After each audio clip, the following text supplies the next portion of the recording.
She wasn't polished. She wasn't perfect.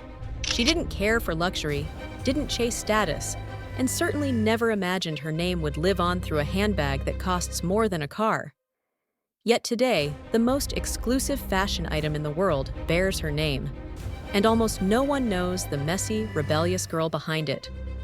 This isn't a story about a bag.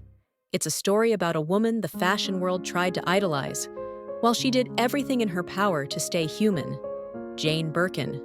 A name now whispered in luxury boutiques, mentioned alongside price tags in the tens of thousands.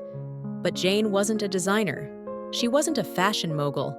She was an accidental icon, a girl with bangs in her eyes, mischief in her smile, and a kind of beauty you couldn't bottle.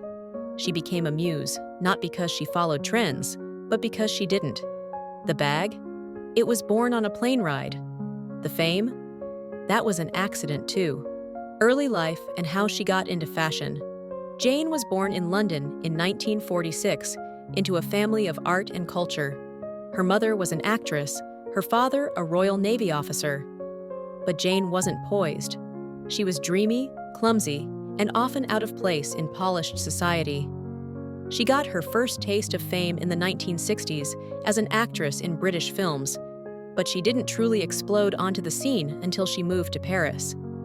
It was there, in a city that worshipped mystery and sensuality, that Jane became a sensation. Her pairing with French singer Serge Gainsbourg was a cultural earthquake. Their music, their love, their scandals, they were messy, volatile, and captivating. And Jane? She was the perfect contradiction.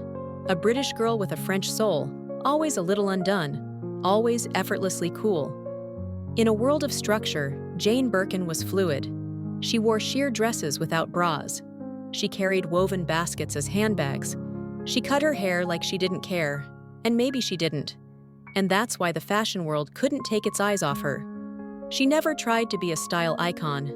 She simply was. In 1983, on a flight from Paris to London, Jane found herself seated next to Hermès CEO Jean-Louis Dumas. As she fumbled with her handbag, spilling contents everywhere, she famously complained, "Why don't they make a bag that's big enough for all the stuff women carry?" Dumas sketched a design right there on an airplane sickness bag.